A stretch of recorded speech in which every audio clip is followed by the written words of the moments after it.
हर हर महादेव, देवों के देव महादेव के चरण में प्रणाम करता हूँ। दुर्गा माँ के चरण में प्रणाम करता हूँ।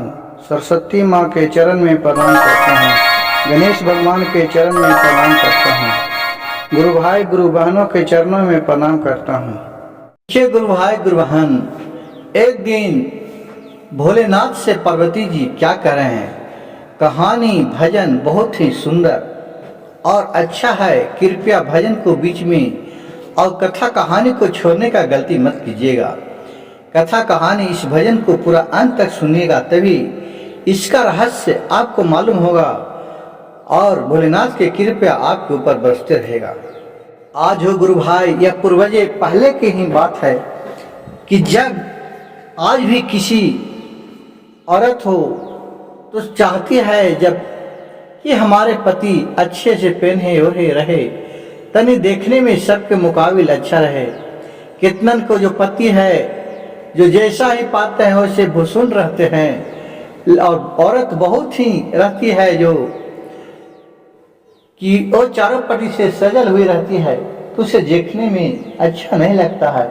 उसी तरह एक दिन पार्वती बोल रहे हैं अपने भोलेनाथ से कि हे भोला जी, हे शंकर, हे प्रभु, हे आप तो कितने देवों में देव महान हैं। देखिए ने सबको पहन ले रहते हैं धोती कुर्ता, सबके पक्का पक्का मकान है। आप तो एक टूटी सा झोपड़िया में रहते हैं, कहूँ पर्वत पर रहते हैं, कहीं पहाड़ पर रहते हैं।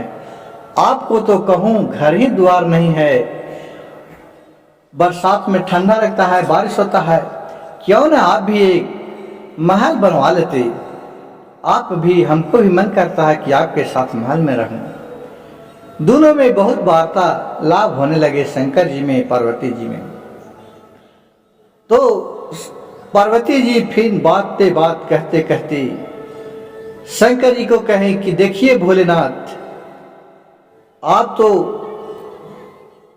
हर बात किसी भी तरह के मेरे बात नहीं मानते हैं। आप भले महल कोठा बनवा दीजिए हमारे लिए भी, नहीं तो मैं रुस करके और नहर चले जाऊंगा। अब क्या करे शंकर जी। देखिए शंकर जी अब पार्वती जी को क्या करें। कोठाया टारी गोरा मन हो न भावे, कोठाया टारी गोरा मन हो न भावे, कि पर्वत पहाड़िया गोरा हमरो बसेरवा, पर्वत पहाड़िया गौरा हमरो बसेरवा, जाई के जेबू गौरा अपनो नैहरवा, कि जाई के जेबू गौरा अपनो नैहरवा, हम नहीं बनेबो गौरा तोहरो महलिया, हम नहीं बनेबो गौरा तोहरो महलिया। अब बन के भीतर ये गोला 56 रंग के है सस, बन के भीतर ये 56 रंग के है जरी बुटिया। अब पर्वत पहाड़िया में भोल गौरा है ये भंगिया धथुरवा, पर्वत पहाड़िया में पर भोल गौरा है भंगिया धथुरवा, कि जाई के जेबा गौरा तू नैहरवा, जाई के जेबा गौरा तू नैहरवा, हम नहु छोड़ो गौरा, हम नहीं बनेबे गौरा पर महलाया टरिया, हम नहीं बनेबो गौरा महलाया टरिया। गौरा जी से कहे गौरा पार्वती कि तुम चाहे जो भी कहो, हमें जितना आनंद मिलता है इस पर्वत पहाड़ में, वहाँ एक बंद कमरे में क्या मिलेगा। वहाँ तो घुट घुट के आदमी को जान जाता है।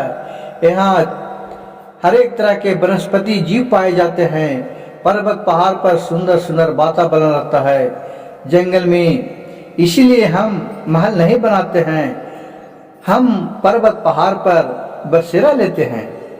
फिर गौरा जी बोलते हैं शंकर जी से कि हे प्रभु ठीक है, आप कम से कम महल नहीं बनाइएगा, लेकिन सब लोग देखिए कि चंदन के अच्छा अच्छा टीका लेते हैं, आप तो राख भभूत के टीका लेते हैं। कम से कम आप भी चंदन के टीका लीजिए, अच्छा लगेगा देखने में। लाल चंदन का लीजिए तो लीजिए, वो जो खराब पहने रहते हैं, सब चप्पल पहनते हैं, जूता पहनते हैं, मौजा पहनते हैं। हमको भी मन करता है कि आप इतने जूता मौजा पहनिए और सज धज के रहिए। नहीं रहिएगा तो मैं चल जाऊंगा नैहर।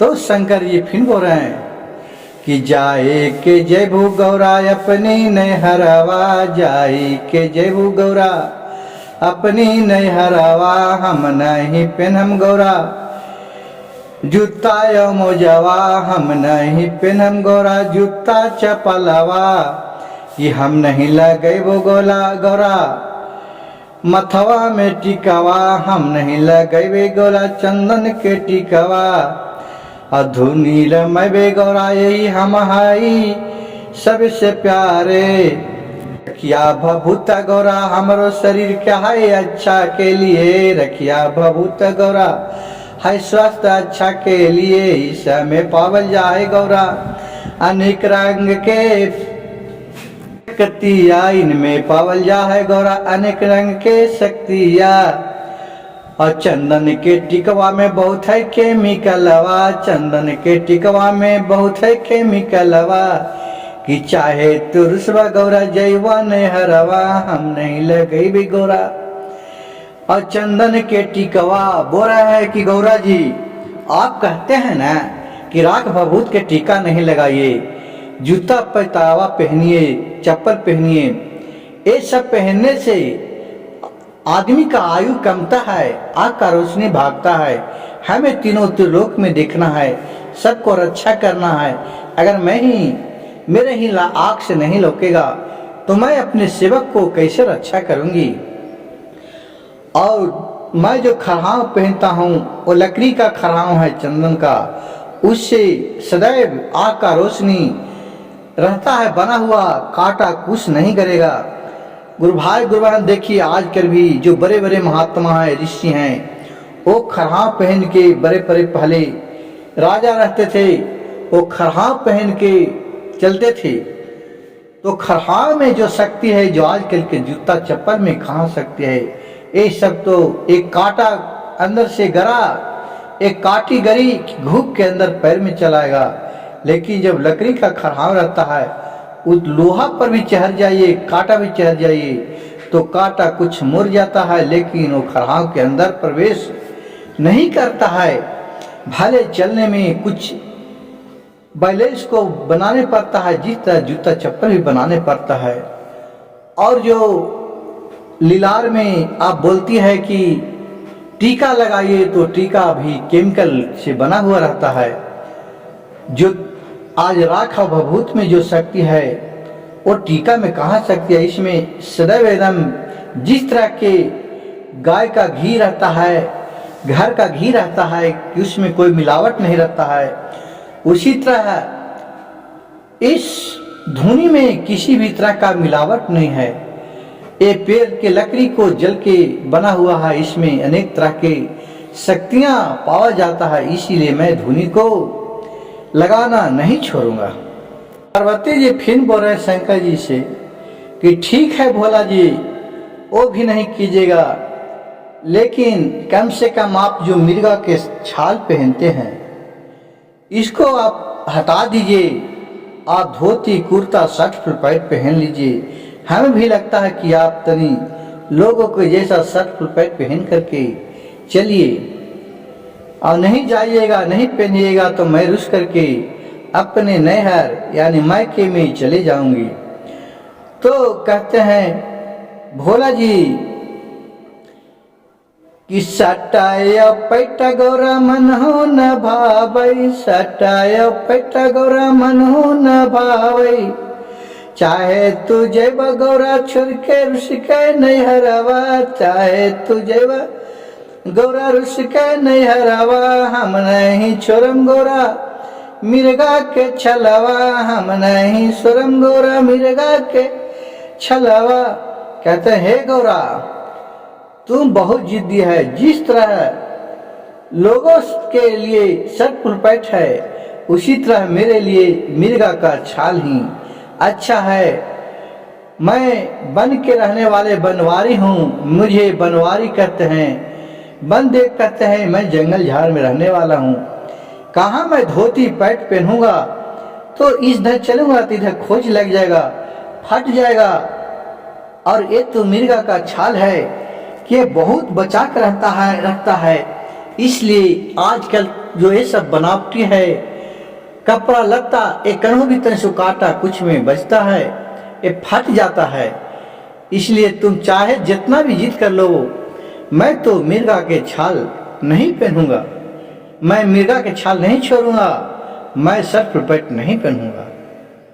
फिर गौरा जी बोल रहे हैं शंकर जी से कि ठीक है बस भोलेनाथ, हमर तो कोई बातिया नहीं माने था, कम से कम एक बात और मान ला। कहलन कि बोला पार्वती, ओहू बात के तू तमन्ना मिटा ला। कहलन कि सब कोई आजकल के युग है, देखो कि कोई 4 व्हीलर से चले था, कोई बाइक रख ले है, कोई मोटरसाइकिल रख ले है, कोई कार रख ले है, कोई टाटा सुमो रख ले है।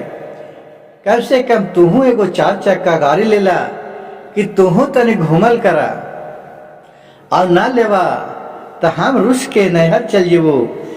हमहू हमरो मन कर रे कि तुहू एगो 4 व्हीलर गाड़ी ले ला, कहा कि तू जने जाहा उधर ई बसहा बैल पर सवार होके तू चलत रहा ठुको ठुको करते, हमारा कम से कम एक कार तो ले ला, कार पर चल जाए सबको की।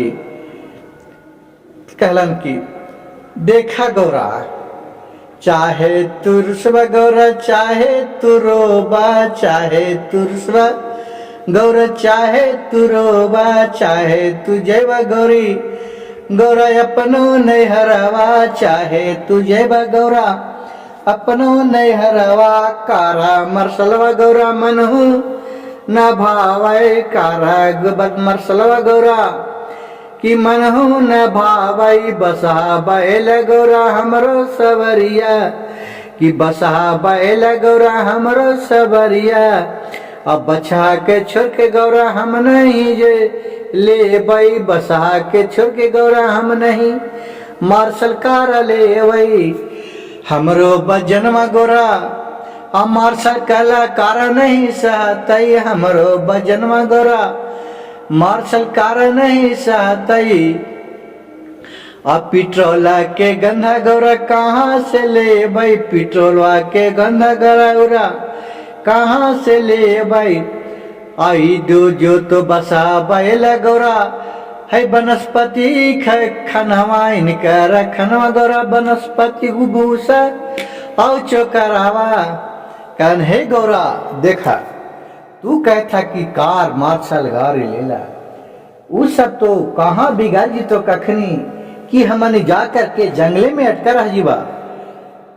वो तो जंगल पहाड़ पर न जीतो, ओकरा लिए रोड चाहिए बनावल तबे तो जीतो। आई हमार बसहा बैल है कि नदी पहाड़ तालाब पठार सब कुछ अपन धांगते धूमते धीरे धीरे जहाँ चाहे जहाँ अपना चल जाते हैं। उसको और गाड़ी को डालने के लिए उसमें पेट्रोल चाहिए, लेकिन मेरा बसहा बैल को खाने के लिए कुछ नहीं। वनस्पति में जो भी घास सरा हरा पेड़ पौधा का फल फूल अपने खा करके और मस्त रहते हैं। इससे इसका ताकत भी बना रहता है, स्वस्थ भी बना रहता है, और नहीं पेट्रोल खर्चा होने के नहीं कुछ होने का, और इसका मजबूती भी ठीक है। हम इसे कैसे त्याग सकते हैं? चाहे तो गौरा कुछ कहा, लेकिन हम तो कार मार्शल न लेबो, हम तो यही बसहा बैल की सवारी करबो और यही में सदैव खुश रहो, आनंद रहो, मगन रहो। पार्वती जी सब धमकी दे करके भोलेनाथ के थक गए और सबका जवाब भोलेनाथ अपने शब्दों में दे दिए। फिर पार्वती जी अपने भोलेनाथ के चरण में गिर गई और बोली कि हे देवों के देव महादेव, हमने तो ये सब बात को कभी अनुमान ही नहीं लगाए थे कि ये सबसे आपको पहनने में और रहने में क्या फायदा है। हम तो लोगों के देखा हिचकी में आ गए, बहकावा में आ गए, और आपसे हम ये धमकियां देने लगे कि नहीं आप कीजिएगा तो मैं नैहर चले जाऊंगा रुस करके। लेकिन इतने करने पर भी आप नहीं माने। आप सभी का प्रश्न, आप सभी का उत्तर अच्छे अच्छे दिए। गुरु भाई गुरु बहन, किसी भी कथा कहानी में बहुत सा आपको सीखने में बहुत सा ज्ञानवर्धक चीजें रहते हैं। इसीलिए भजन को, कथा कहानी को अंत तक और ध्यान से सुनिए। इस कहानी का रहस्य कितना अच्छा है। क्यों भोलेनाथ बसा बैल का सवारी करते हैं, क्यों मिर्गा का साल पहनते हैं, क्यों वो जंगल झाड़ में रहना पसंद करते हैं, पहाड़ पर पर्वत पर रहते हैं, क्यों उनके लिए महल नहीं बनाया गया है। उनसे इस कहानी से बहुत कुछ आप लोग को सीखने को मिला होगा। गुरु भाई गुरु बहन, मेरी कथा कहानी भजन अच्छा लगे तो कृपया कथा कहानी को अंत तक और पूरा सुनिए और एक लाइक दे दीजिए ताकि हमें भी समझ में आए कि आपका अच्छा ये भजन सुनने में लगा। और एक सब्सक्राइब कर दीजिएगा जो भी गुरु भाई गुरु बहन नहीं किए होंगे। और मेरी भजन कथा कहानी सुनने के लिए गुरु बहना गुरु भाई को अपने तहे दिल से भगवान से आराधना करता हूँ कि भोलेनाथ सबको मनोकामना पूर्ण करे। हर हर महादेव, घर घर महादेव।